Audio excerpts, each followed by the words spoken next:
available. That's really funny anybody who doesn't qualify for that. That's the first card. Okay. The manager. Oh, awesome. Thank you.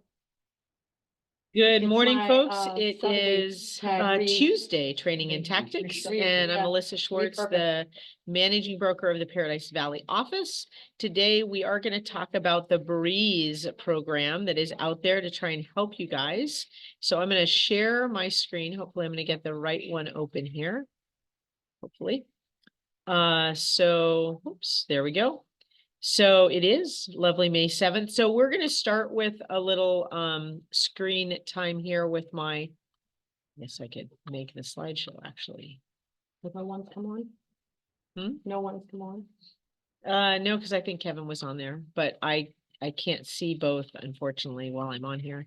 So I'm just going to talk a little bit about Breeze. I know one person here knows what Breeze is and he's used it. The other person has never used it, even though he's been in real estate for a while. So it's not brand new to the other person here in the office. So we will check out a little bit about it. Just to give you an idea, this is Breeze by, yet again, SkySlope. I like to say SkySlope is our big file cabinet. SkySlope forms are the other types of forms that we have available. But this is how you get there. Really important in Realty One Group, please do not log into skyslope.com on the side. You will not get in there. We don't get access that way. We actually get access through our One Zone. So log into your One Zone, then go to the little rectangle that says SkySlope transaction. I'm assuming management, and it just doesn't say the rest of that word there. Then on the upper right, you will see apps and then your name. So I put my name up there just so you can see where those 9 squares, that's where you want to click for the apps. And then when you click on that, you're going to get switched to either forms. I have offers. You guys also have DigiSign. I don't have it up there, which is, by the way, just a little side note. When you're sending me something to sign, please send it in the electronic signing program, because for me to set it up, I have to send it back to my admin to set it up for me to send out, because I actually don't have DigiSign available to me. I don't understand it, but I don't. And then Breeze. So if you ever have a referral, set it up for me to sign. Make sure you type my name in there and my signature, send it over, and I'll sign it on my phone. I'll get that done for you really quickly. But I can't set it up easily, especially if I'm not at my office. It's a real problem. So you click on a Breeze, and the first thing it asks you is to either invite your team or start new disclosures. And I think this is as far as I got. So we are going to stop screen sharing, and we are going to go actually into the Breeze forms. So let's see. I don't know that I can see if other people have arrived here. How do I go back to my, are you back still on there, Kevin? Yeah. Are there other people on there? There's 7. Oh, nice. Hello, folks. Oh, five others. Awesome. Well, welcome. You're just a little late to the show, but you got on pretty quick. So we're talking about Breeze. Anybody online, you're welcome to unmute if you'd like. I guess I can do this and see. Nope, nobody is showing up. There, you guys are all hiding. Okay, so if you did not follow along, please let me know, because I want to make sure you see where I am on here so that you can find it yourself. This must have been one I set up as a test. And so basically you create a new scenario here. You want to start new disclosures, and it's going to walk you through if you already have a file or if you want to create a new one. I think we'll just create a new one for the heck of it. Anybody catch that address? 3816, I think. Tierra Buena? Yeah. 3816 East Tierra. Is that Amy? It is. Amy's on there. Okay, so you click on that and it will pull that information up, and then you go to next. So here's the thing, why use Breeze? Let me step back for just a second. So any guesses on why to use Breeze? You can read them. Okay, so we've got one agent. If you did not hear that, you can read them. Okay. How many of you have had sellers fill out the seller property disclosure statement and you cannot read their handwriting? Okay, let me ask more importantly, how many of you have received as a listing agent, a seller property disclosure statement that you've reviewed, right? Because I know all of my listing agents out there are reviewing their sellers disclosures, right? You're actually reading through it with them. If you can. Well, if you can't, maybe you need to have that conversation before you post them. But I'm really hoping that all my listing agents are actually reading them, because how many of you realize that they've missed information? Yeah. They've skipped boxes. Let's see, who handles the water and sewer? Oh, there's nothing down there. Really? You don't know who does your water, sewer, and trash? How many years have you lived in this house? Do you not pay a bill? Do you not pay your water bill? I think you probably know who you pay each and every month, right? But they miss that line and don't put that down there. So what is beautiful about this is, guess what? Guess what they can't do? It doesn't let you miss. You can't sign off at the end until everything's filled out. And Hold that thought. Just to make sure people online heard what Jan just said. They cannot finish without filling out every line on there. Okay. what's also nice is they don't have to feel overwhelmed, like they have to fill it out right then and there. They can keep going back to it. Correct. You can fill it out in sections. Now, So, I will say that usually in a listing appointment, I will print out the original spuds. I will take them to my seller.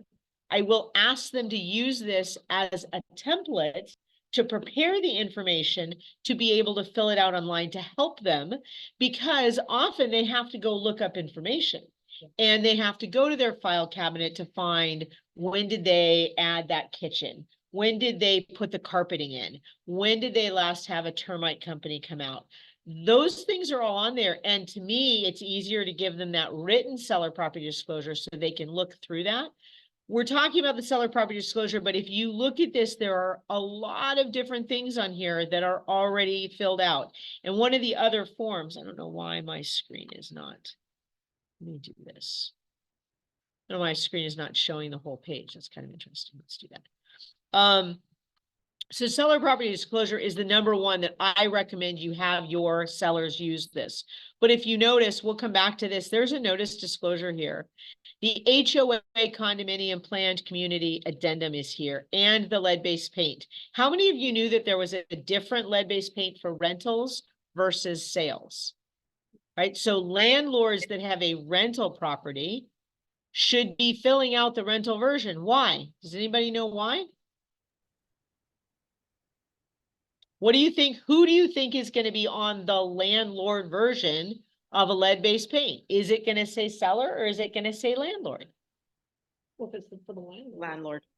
A landlord and tenant. It's going to say what the landlord's obligations are and what the tenant is acknowledging, right? Rather than buyer seller. And again, if you guys have not heard this, most of you I know, see a couple of faces I know understand this. On the lead-based paint form, who created that form? EPA. The EPA, right? Yet technically Arizona Association of Realtors, but the form is based on what the EPA mandates. How much are the fines if you do that form wrong, or if your client fills that in wrong?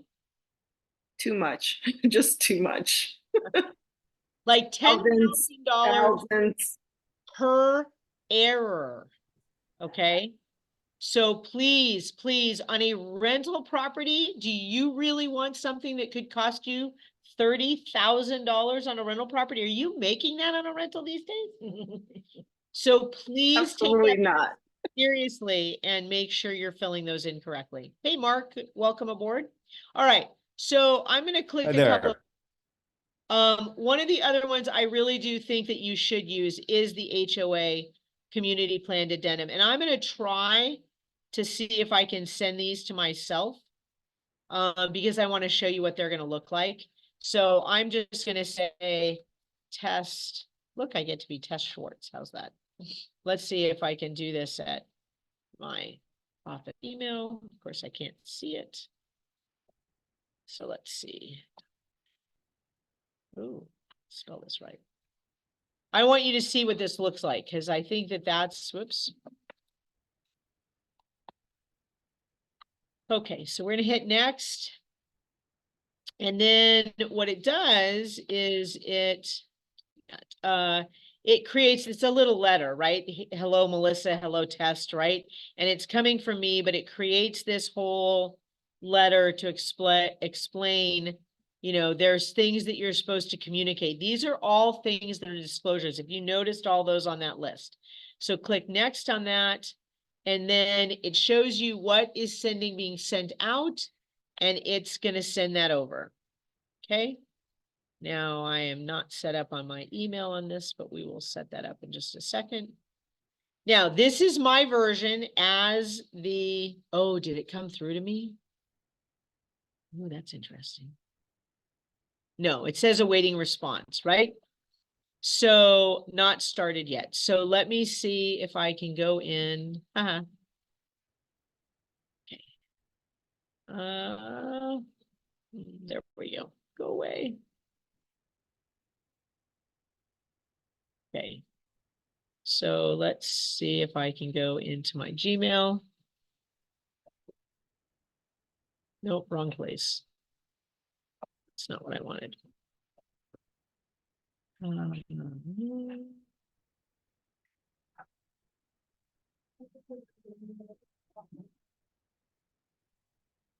I have it open on it. Oh, there we go. There's my Gmail. Okay.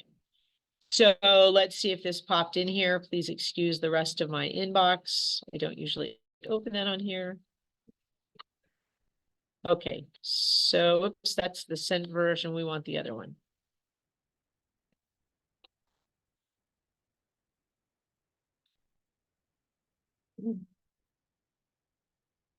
Okay, there we go. I don't know what's loading on the side here. So we're going to go to start disclosures. Hopefully that other thing will disappear. There we go. All right, so you have sent this to your seller and they are going to receive these. Now, I prefer that we do the lead-based paint on here. Why do you think they want the lead-based paint on here? And I don't know if I clicked through this on there, but why do you think they would prefer we send the lead-based paint through Breeze? Anybody know? The seller checks some boxes. So by sending it through Breeze, we know the seller is the one checking those boxes. You as the agent are not checking those boxes, okay? And please, whatever you do, don't do this where you're sending it to me as the agent. Please send it to the seller. It needs to be the seller that's signing it. That is your protection, that you are not the one filling this in. So the only time in 27 years I've filled in the spuds for somebody was a client who was like 85 and they shook so much that they could not fill in the spuds with their handwriting. You just couldn't read it. So I sat with them and went over line by line and asked them every question. But really I will tell you that risk management does not want us doing that. Okay, so it's going to ask me first that I'm confirming the property address, and I don't know where this address came from. It's somebody agent in this office that did something. But so I sent over, I didn't send lead-based paint, but I sent over the spuds, the HOA, and notice disclosure. I'm going to start on the HOA because it's smaller, and I'm going to open this. So it's talking about some things here, right? It's going to talk about the seller's notice, then about the association, and then fees payable at close of escrow. These are all things the seller is supposed to gather. Now, how many of you think that your seller calls the HOA? Right? But why is it so important for them to actually call the HOA? And we've got title people here that will chime in on this one, because this becomes a problem at closing, right? So let's go ahead and start this and look at the form. So it's going to tell me that it needs to be completed by the seller at the time of listing the premises, right? And then this says the addendum shall be uploaded to the MLS if available, or delivered to prospective buyers upon their request by the buyer's submission with a purchase contract, right? So let's look at this. So let's start with who are the associations. So this is not looking like your regular HOA. It looks like you're filling out a form, right? Who is the HOA? Who's the contact person? Who's the management company? Who's the contact? How many of you realize that there might be an association and a separate property management company, an HOA management company? Now, 9 times out of 10, title, are they the same? No, Oh, they're not? No. Okay, opposite, 9 times out of 10, they're not the same. okay. So from title, they're saying there can be 2 different ones, but how does the seller know that? Are they gonna know that from their monthly bill? No, they're not. And often what they want to do when they come to this HOA form, even if you hand them the form, is they fill in their monthly fees, right? They don't want to tell you those other things. And by the way, I'm going to flip over here real quick because I want to go, oh, really? Can you just go away? Okay. I want to go to the dashboard and I want to show you this form, what it looks like. Hopefully, are you guys still seeing that? You are? Okay. So I want to open up this. And this is on the buyer side. So this is, oh my gosh, is this somebody's form? Hopefully not. I don't know. I opened whatever was in my thing. All right. This is somebody's that was not filled out. So there you go. So, I moved past the address. So, okay. So here's the thing. There are 2 sections here, your HOA and then a master association. For those of you, our offices are here right at the corner of Scottsdale, Paradise Valley, Phoenix. We have Desert Ridge to the north of us, and in Desert Ridge, that's an area where you have a master association and you have multiple little associations. So there are often 2 associations. That's where you see the master and the regular HOA. So again, if there is no master, you don't fill out the bottom when you just fill out the top. That's fine. Some associations have 3, like Anthem. Anthem has 3, Greyhawk has 3, Sun Cities might have 3. So, well, no, they don't because the other is the rec centers. Sometimes there's an HOA. Yes, Yeah. but it's usually not 3 Yeah, HOAs. usually just 2 located. So, but again, this information is here. HOA, the management company, you've got 2 different contacts and what the HOA names, then the amount of dues and how often. So this, you're gonna put monthly, quarterly, semi-annual, annual, okay? But now if they fill it out, if they fill out the other one instead of this one, It will autofill this form if you fill it on the other thing. I want to show you something here in just a minute. okay. So, because I want you to be able to see the whole section here. So here are the fees payable upon close of escrow. There are transfer fees, capital improvement fees, prepaid fees. Now, does anybody know what the prepaid fees are?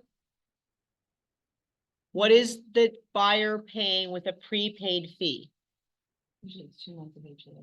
2 months of HOA, okay? This is the HOA fees that are being paid in advance because the HOA association doesn't want the new homeowner to fall behind. So they give themselves a kind of a gap period to gather the processing of their contact information to be able to communicate with them. Now, if it's paid quarterly, the buyer only pays 1 payment. If it's paid monthly, they pay 2 payments, okay? So you should be able to fill this out. If it's paid semi-annually or annually, again, quarterly to annually, it's just 1 payment, but they do pay that, okay? The disclosure fee, if you look at this, you will see, is it not on here? Pursuant to Arizona law, disclosure fees cannot be more than 400 per association. And also the disclosure fee, It's down further. it is further down. It's on the other page. So 2 or 3. it says the seller pays the disclosure fee. Now, I will tell you from having called HOAs and having sellers call HOAs, what do you think they ask? Oh. No, what is the question that they normally ask the HOA? When I want to pay. No, they don't ask that. Do you have any guesses, Jan? No. So they call and say, what are the transfer and disclosure fees? As if that's one thing. Instead of what is the transfer fee and what is the disclosure fee? So they will come back to you, or they'll put on here $500 for transfer fees and nothing for disclosure fees because they don't want to pay the disclosure fees. The seller pays the disclosure fees. I actually had one seller's agent once tell me, actually I was in Aviano, the Villages of Aviano, and they told me, oh, there's no disclosure fee.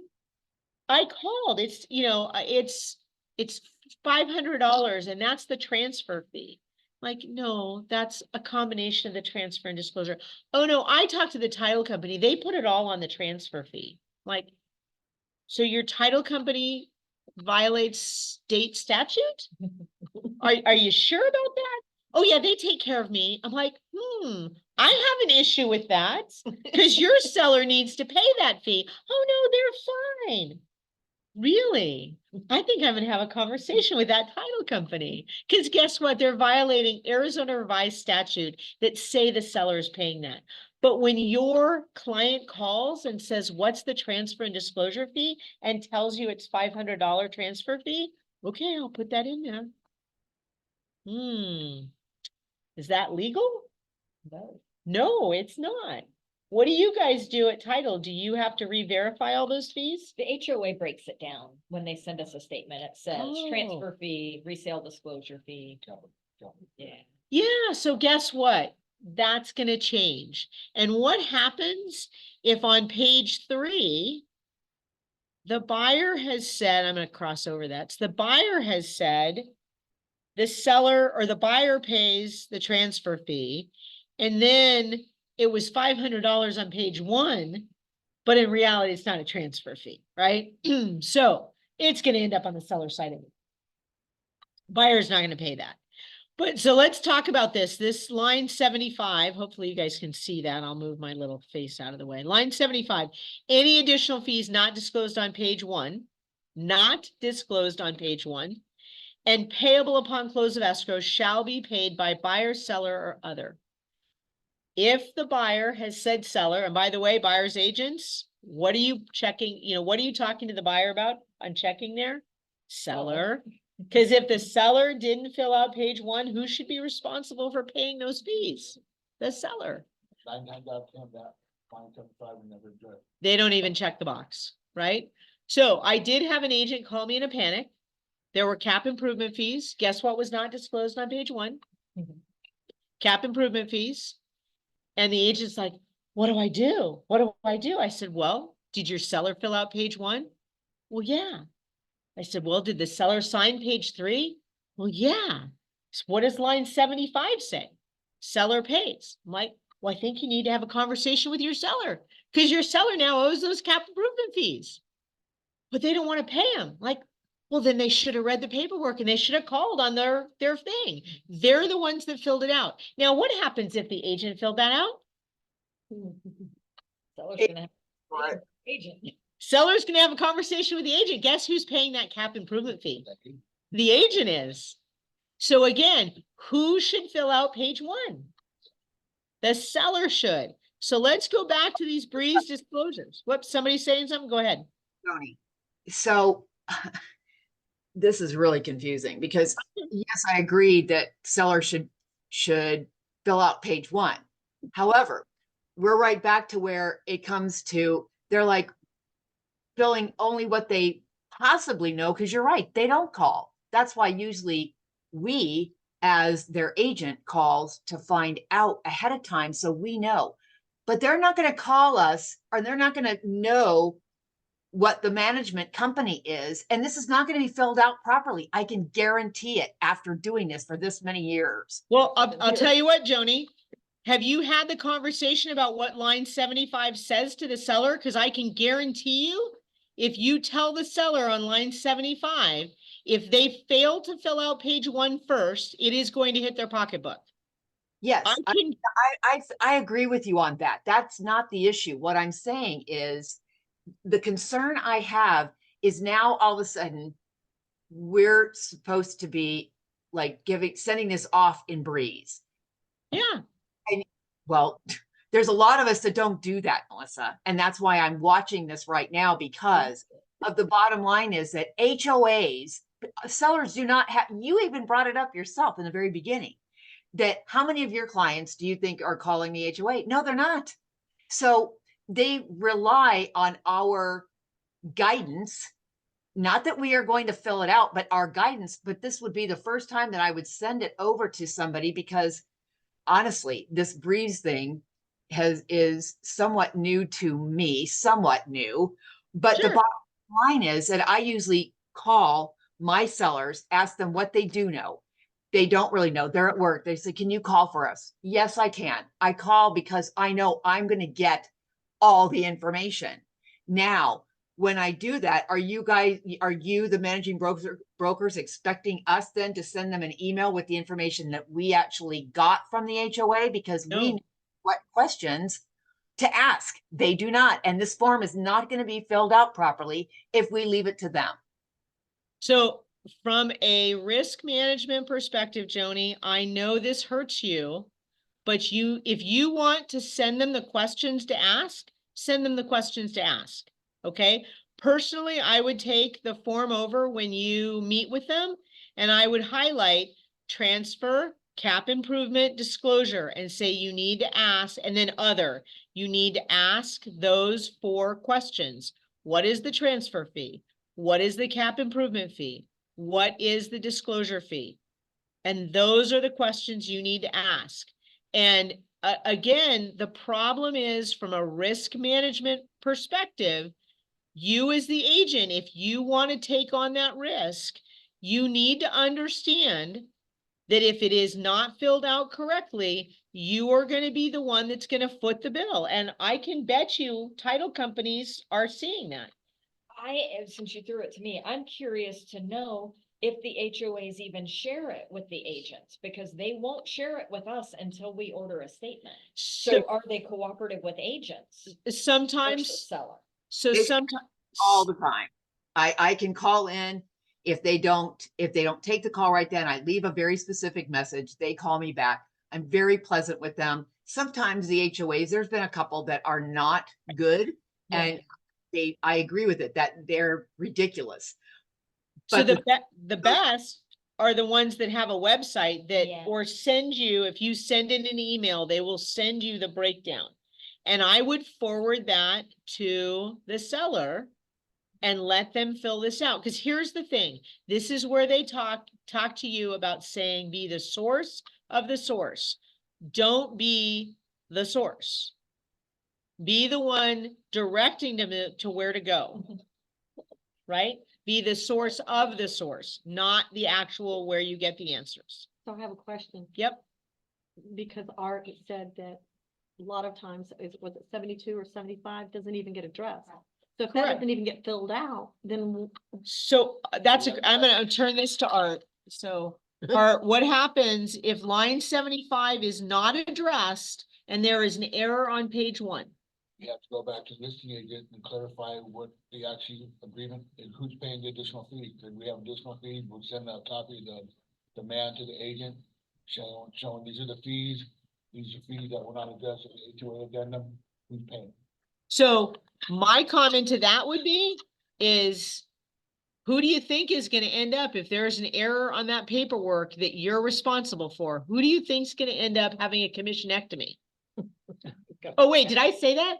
Yeah, I think the agent's probably going to end up, because if you don't help them assign it to buyer or seller, then unless the buyer and seller agree to split it, and I can bet you the buyer at that point is pointing their fingers at the seller for not filling out page 1 correctly and saying, it's not my job, that was your job.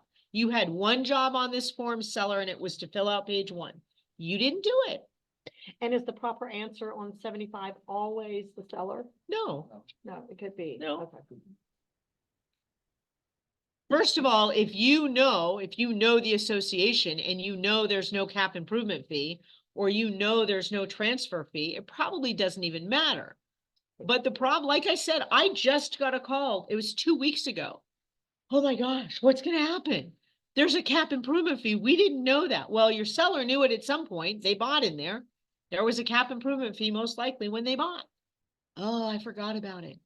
That's why you have to make the call. And Joni, I'm not arguing with you. I totally hear you. And I know, I think the hardest thing today is how much realtors have to step back from doing what we want as being, 150%, because we want to give it all for our client. We want to do everything we can for our client.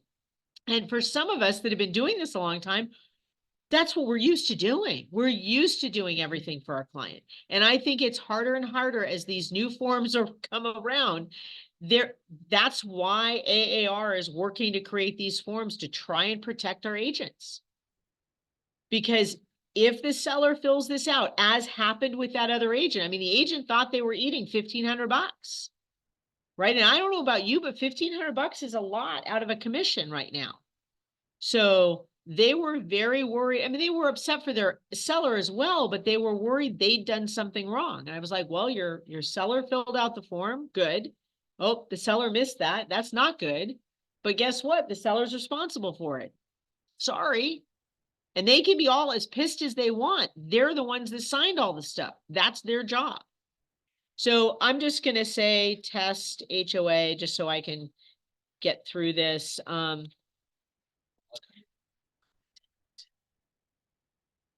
So if the person has a question, Joni, to give you an answer here, these little things are flags. So they can say in here, whoops, where is this? I don't know the HOA office phone, right? So then this sends you, the agent, a note and it makes that orange, right? So the management company, I don't know, ABC Management. ABC Management, there we go. I'm sure that exists. You get an email? You get an email. You'll get an email saying your seller has a question for you. So I don't know if I can continue without filling in the rest of that. Yeah, I can. So the amount of dues, let's say it's $110 and let's say it's monthly. Whoops, if I can spell correctly. Right? And go to next. And actually, I think I'm on the wrong. I don't know that if it's going to fill this out because this is the wrong place. Hopefully it is. Well, I grabbed the addresses, pulled up something. Oh, I see. I merged with something else. Okay. So amount of special assessment, 0. How often that you leave that blank. Start date. This would be the start date, the closing date. Is that what oh no, a special assessment? Never mind. So there isn't one. So just skip that. That one you can skip. Is there a master association? No. Right? Any other associations? No. All right, so then you go to the fees payable at closing. This is where it's going to give you what are the transfer fees. So let's say this is $200. There's no master, so we're going to skip that. Cap improvement fees, we're going to say it's $1,500. And we're going to say prepaid associations, we said 110 monthly, so we're going to say 220, whoops, 220. Right? We're going to calculate that ourselves, 2 months at 110. Disclosure fees, let's say it's 400. Again, it's saying up here again that maximum 400 per association. And they typically do. They do typically do that. Other fees, what's the $35 for, what's it called? HomeWise or HomeWise. And is this is the homeowner filling this out? This is the homeowner. So again, if they've called and asked, what is transfer? What is cap improvement? What is disclosure? They don't need to ask the prepaids because you can calculate that. And then what is other fees? And they might not know this other fee to HomeWise, but it's typically, it's part of the 400. Oh, They're okay. charging 20 or 20 for the HomeWise fee. It's only $380 for the resale description. So it's thrown me back to the beginning here. And you can go through and review it. Review and send. So it allows them to review it. Let's see if it. Oops. Now it gives me where I have blanks. So it gives me the actual form that has not been filled in if I haven't filled in anything, right? So now it's not going to fill anything on the next page. This is all blank, right? So you can send for review because I had questions on there. It's going to send a note to the agent to let me know that, right? Now then it comes up with the residential seller property disclosure. I'll go ahead and go into that. Now. Hold on. Yep. So when you said it sends for review, it sends it to us to review it? If I've asked, if the seller has asked a question, it sends it to you for review to answer their question. Okay, And view the rest of it just to make sure they've filled it out. well, you're gonna get it otherwise being told that it's been completed because they don't sign it there. They just send it to you as a completed form. Same thing with a residential seller property disclosure. And then you end up getting it and you have to put it back into e-sign for them to sign it. So you have an ability to go over it. And again, I would love to tell you my listing agents actually review the seller property disclosure statements, but I would bet you they don't, because I mean, I know a lot of times when I've had a buyer, I've looked at those seller property disclosure statements and gone, wow, I don't think the agent bothered to look at this, because like I said, it's missing that they're with the city of Phoenix water, sewer, and trash. It's not on there.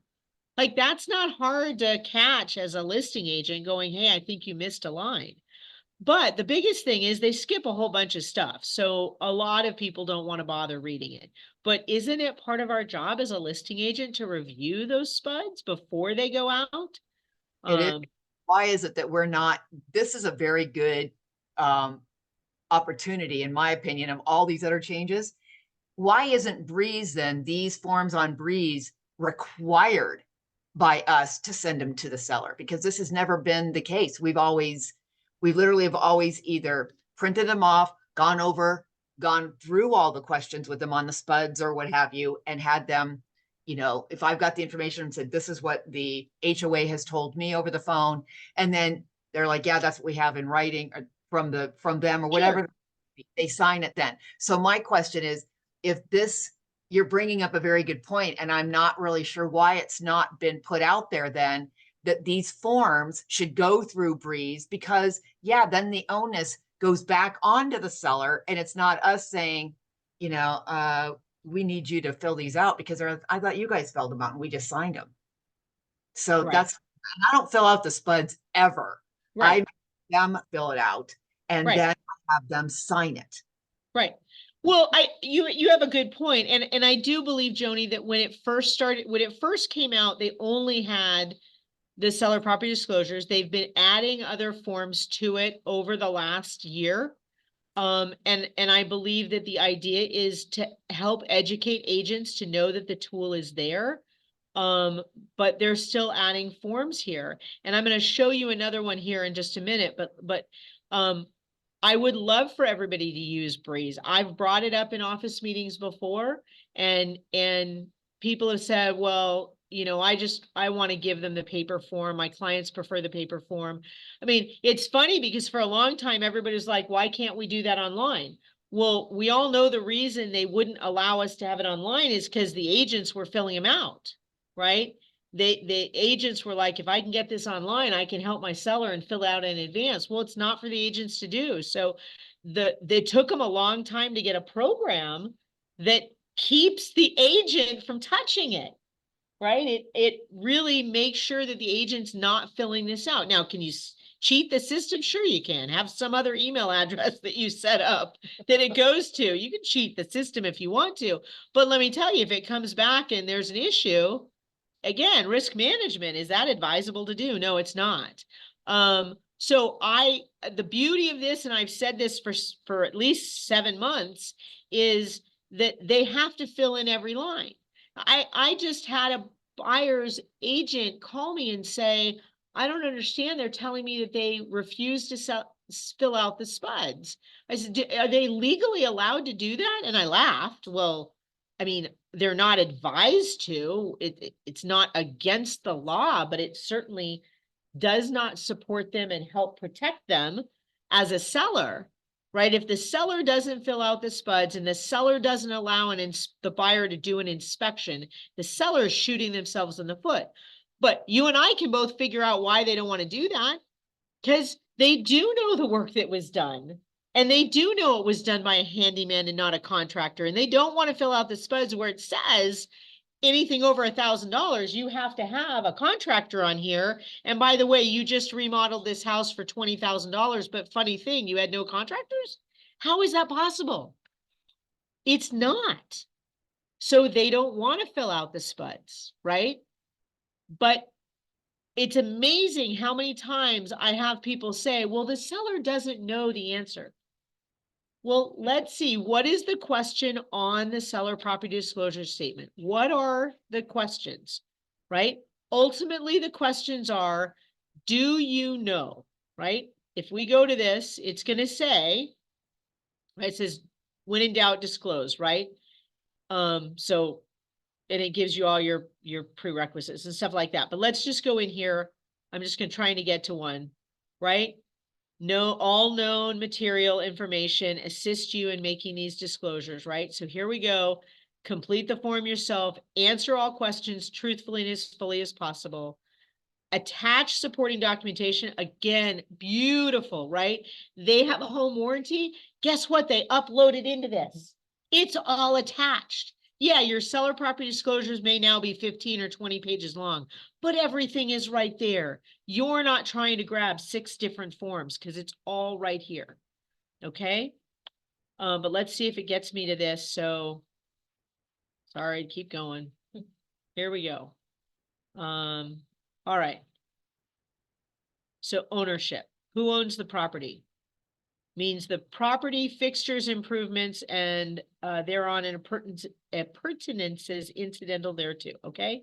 So let's see, legal owner, we're just gonna, whoops.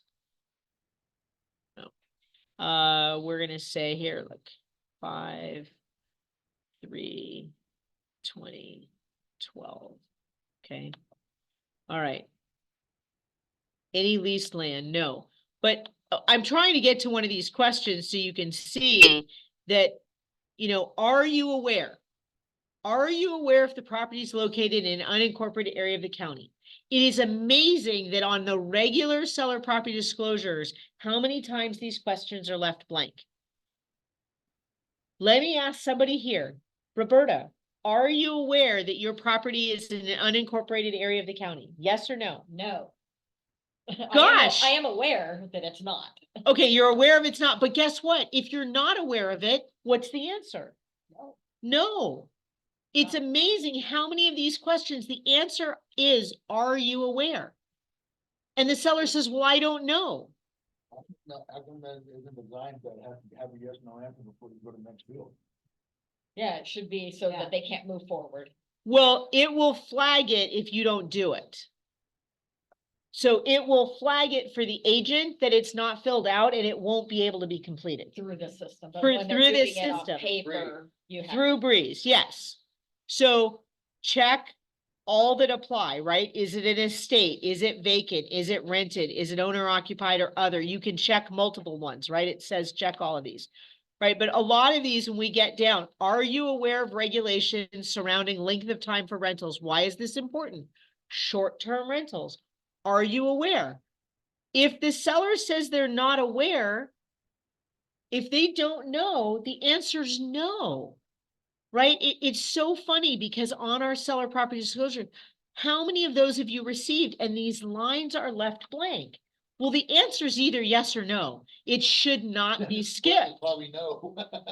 They aren't aware, right? But why not check no? Because then it's stating that they're not aware of it. Now, if they are aware of it, they'd better be pressing yes, right? And then it says, give an explanation. What do you know? Short-term rentals shorter than 30 days are not allowed, right? Or daily or weekly rentals not allowed. Must have 60-day or 90-day rentals, right? What do you know? And it says this is required. If you click yes, they have to put in an answer. That's what's so beautiful about this Breeze program, because it forces them to give the information they do know, protecting them. If on the other document they checked yes and then didn't fill out anything, what did you know? It said you knew something. Why are you not sharing it, right? So I'll go back up and click no, right? But so is the legal owner a foreign person pursuant to FERPTA, right? How? A lot of times they lie about it. Yeah. Really? Oh, yeah. That's what happened to that. I guess it was one last month, I had to pay, I had to hold $65,000 for a Canadian who tried to tell me that the US and Canada have a tax treaty out, so he didn't have to pay taxes. And then he told me that he gave me another reason he haven't paid taxes. Then he finally came clean and he goes, well, yeah, I did have an ITIN number back in the past, but it expired. And I'm like, well, you might want to reach out to the IRS and make sure it's a valid number because you obviously know you're subject to FERPTA and we have to disclose it. So he ended up going to the IRS and his number never expired. It was still attached to him like everybody else's social security numbers attached to them. He finally came clean and filled out all the paperwork he needed to fill out. But yeah, they tried to avoid it, they can't. But that's $65,000. Yeah, it's a chunk of change, And then right? he's got to get any part of it back. That's up to them, right? But so very, very important. And of course, they can click this, ask your agent a question. Why am I on caps? What is FERPTA, right? If they don't know what it is, they probably are not a foreign person, but that's fine. They can send that question and it gets the little orange flag there. It comes back through to you. So, look, we can continue here. This, and if you didn't notice, it's here. Approximate year build, right? The reason that's important is 1978, right? So if it's before that, it's triggering you to answer the lead-based paint, okay? I'm skipping some of these. It's saying it's required. It's going to flag it. It was required. It's telling me it's flagged. It is saving this, okay? So if I back out of this, see how I can back out of this. See if it gives me.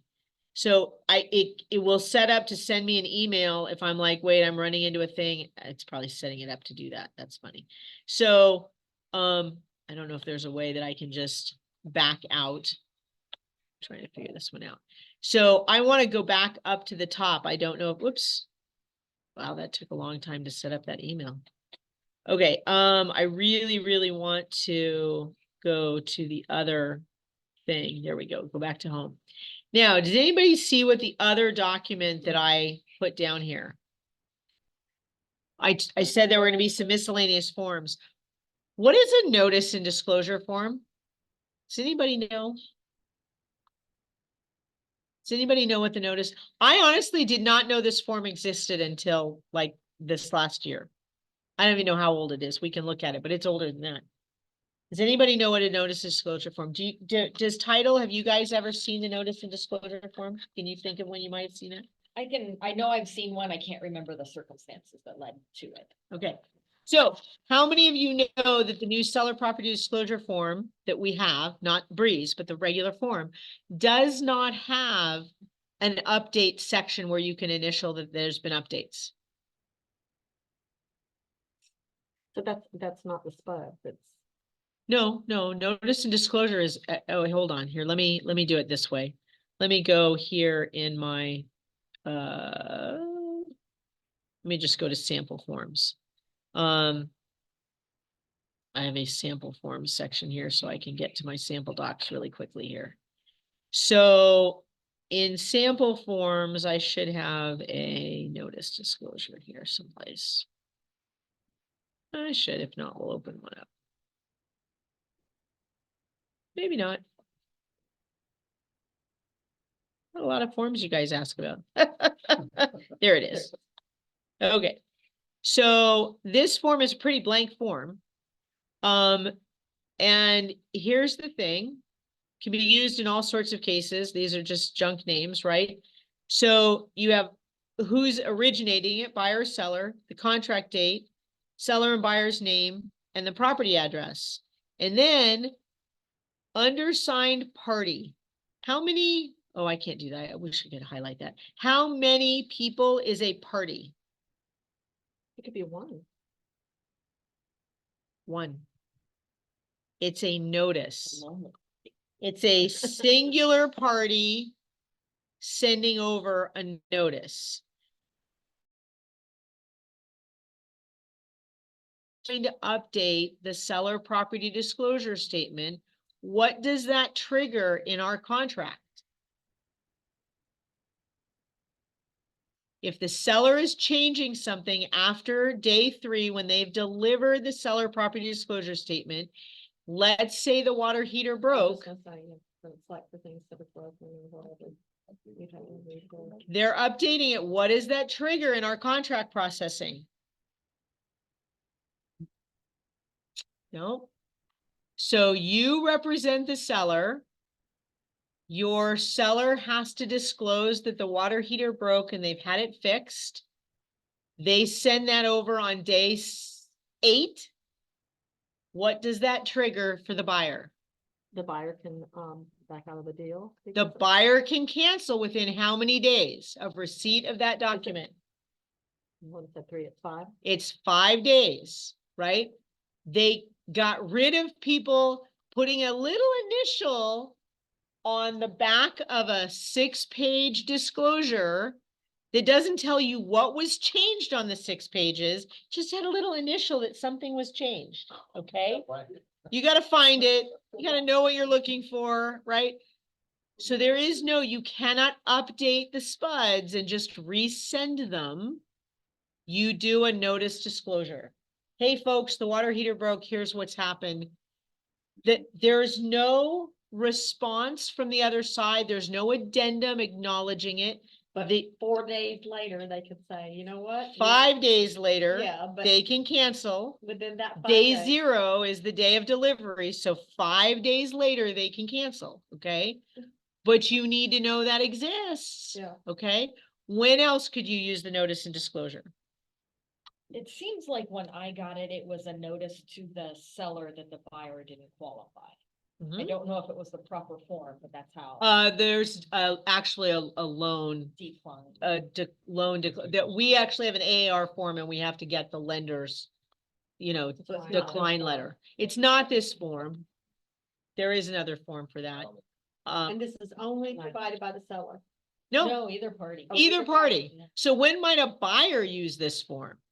I think this is really good. When would a buyer use a notice? Unilateral, right? One side, one person. If they lost their job, would that work? Well, you would Wouldn't do do it your on this. loan, you would do your loan stuff. You wouldn't do that. My wife left me last night. I don't know.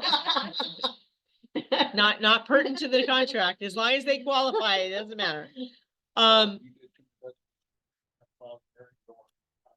So, well, That would be Binzer. that would be your Binzer, that would be your inspection notice. But let's say you did change your loan program, you would not use this, Right. you wouldn't use this, you'd use your loan status update, right? Because if you use a loan status update, that you could have a different lender or you could have changes in there, you want the LSU, right? The loan status update changes that. Does the seller have to approve a change in loan program? Like if they're going from conventional to VA or? So, FHAs? or cash to Okay. a loan. Yeah, No, as long as it does not change close of escrow or seller contribution costs to the seller. The seller doesn't have to approve it. And I know people are like, but they said it was cash. At the end of the day, everything's cash because money comes through. So, but if they change from cash to a loan, does the financing contingency apply? no. No. The Contract seller doesn't didn't have agree it. to that. Seller didn't agree to it, right? So if you're, Written in an addendum? yeah, the seller's not gonna sign it, but yeah, but that is where you could use the notice. Seller is using going ahead and going to finance this. They understand section 2 does not apply. They're closing on time, all this stuff, but just giving notice. Buyer or seller can't cancel to that, right? Buyer can notify the seller. Seller cannot cancel on that notice.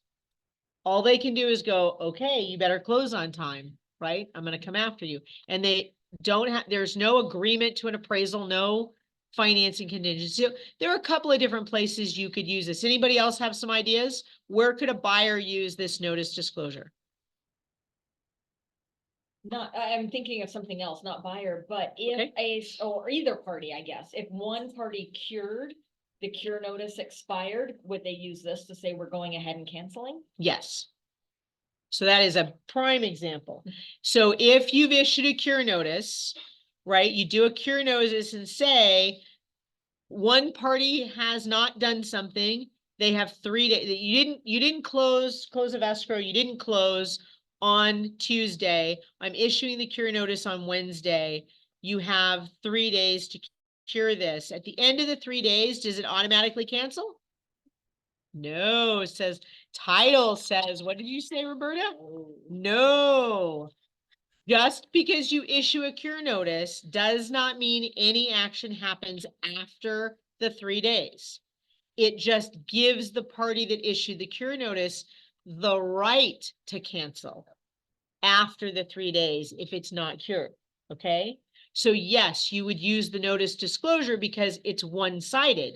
You have failed to cure and you are now in breach, we are canceling. Right, so yes, this is the where you would, people ask, what are the ways I can cancel? This is one of the ways you can cancel after your cure period. So I know I'm running out of time. Questions from anybody here? So this is set up to have the seller fill this in.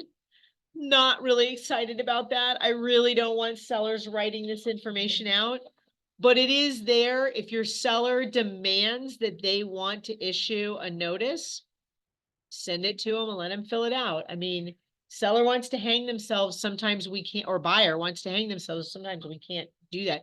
You know, you need to be telling them, look, I advise you to seek legal counsel. I advise you to do this. We did last 2 weeks. We had several times. I had an agent come to me. They represented the seller, said, my seller canceled. I'm like, yeah, your seller can't cancel. So that's not a good thing. They had issued this notice just saying seller cancel. And I'm like, yeah, you need to send your seller a notification. They need to talk to legal counsel because it was 5 days from closing. They can't cancel. It's like, well, they're really having a rough time emotionally and blah, blah, blah. And I'm like, yeah, that isn't in the contract. You don't get that excuse. Having a bad day, bad time of the month, don't want to cancel. Yeah, no, sorry. You don't get that choice. You've entered into a contract. How many places in a contract does a seller have the right to cancel the contract? From start to finish. Response to a vendor. They don't have the right to cancel. All they have the right to do is say, I'm not going to do any repairs. Right? Seller doesn't have the right to cancel. Guess what? Seller can't, closed on the home. They closed on the home. Oh, yes, they closed on the home. Because guess what buyer said? Buyer said, our loan is processing and you don't have the right to cancel. We're closing on this home. So, So it's more seller beware than buyer beware. Seller needs to know they're entering into a contract. You have no ability to get out of it. yes, the buyer beware is usually on this disclosure section. Yeah. Why this is so critically important is because really the seller does need to know that, you know, you have those challenges there. Good heavens. Hello, everybody. Wow. So no more questions for anybody. I got a whole slew of people online. That's awesome. Hey, I didn't know you guys were all here. Any other questions, comments? Yes. I Joni? honestly think it would behoove us to have a class. I realized this was on Zoom, but putting it out there for Breeze, because count how many of these agents, how many are not actually realizing. A lot of times, no offense, I didn't read Mandy's, I didn't read yours a lot of times, the Sunday email or the whatever. So if we do happen to come upon it, which I did, I looked at it. I looked at it actually for 2 different times and it said nothing. And then this morning you had what it was about. This, so I'm saying that I think it would be really beneficial for people who, like last year, I didn't focus on anything after July for the reasons you already know about. But I'm now focusing on this Breeze thing, and I know that it's probably a very good thing for a lot of us to learn about. So I'm just suggesting that we put it out there to have another class that really dives deep into it. Well, the reality of it is I mean, I can get somebody to come teach it, but the reality is I went over, you know, how to get into it. You already know what these documents are. I don't really need to go line by line. This is being recorded. It will be on our YouTube channel. But I can certainly offer another one where we sit down and have people actually sit down and look at it and test it out. You know, one of the things I'd like to do is do a a sample listing presentation and have agents role play with each other. Now, I know that some of my folks from this office are going to do a role playing thing that starts on Thursday. this. This Thursday's at 6, and they alternate 6:10, 6:10. So we're going to start Thursdays doing some role playing. And at some point I want to step in and do the listing contract and the purchase contract to show people how to do that role playing. But right now, I think they're going to be talking about, as buyer's agents, how to talk, or as a listing agents, about how to take that listing and talk about those commissions, as a buyer's agent about taking your buyer broker and having those conversations. And we're going to do role playing because I think that that's so important on that. But I'm more than willing to do some of this in terms of Breeze. This will be out there if you want to go back to see how to get in there, but I'm more than willing to do the other. So let me repeat the role playing. If you're not reading the newsletter, the role playing begins Thursday at 6 p.m. and alternates 10 a.m. to 6 p.m. So every Thursday, one will be at 6 p.m. and one will be at 10 a.m. trying to catch people that may be working during the day to come in the evening. They're going to be different subjects, but they'll still kind of, And it's not just for new agents, it's for. yeah, it's for we need- experienced we agents. need It's for experienced everybody, agents right? In there too. Well, and quite honestly, trust me, our experienced agents are not used to doing buyer broker agreements. So I think it's everybody. Everybody needs to practice it. And what I'm telling people is right now, if you're a buyer's agent, the buyer broker agreement is not required right now. Start using it now. Because if they object to it, you can put it aside and not worry about it right now. But they're not going to be able to object to it by the time we get to July or August when those new forms come out. And so practice it. You can't be harmed right now. Try it. On the Breeze thing, what I did, because I've been using it for 4 years. So what I did with Breeze is I went in there and pretended that I sent it to myself. And I pretended that I was the client and I went through it and filled it out so I would know what it does. And it's just so simple that my clients have loved it. It's a lot easier than filling it out by hand. Now, what I said, if you guys did not catch that, because I don't know when people came on, I still give my sellers a hard copy of it. I recommend they prep using the hard copy, figure out what questions they need to go and gather documents for. I tell them they need to go find their warranties. And by the way, anybody that has had a roof replaced, please know the roof warranty is on the back side. It's on the back side of that invoice. And people don't realize that. They scan in just the front page and go, yeah, here's your warranty. No, you didn't transfer the warranty. The information's on the back. It's in the fine print on those roofers' invoices. Why they have not gone to a 2-page system, they still use those. So a lot of companies have warranties that are on the back of those invoices. Make sure you're scanning both sides. Have them have those ready either in a folder on their computers so they can move them over and attach them, or have them so they can scan them in and attach them at that point. Joni, I love that. If there's not enough here and you need more, let me know. Anyone else? Other questions? Questions? No? Great class, Melissa. Great class. You're welcome. Thank you, Thank you. guys. Thank you. Have a good one. Thanks, Melissa. You're welcome. Bye-bye.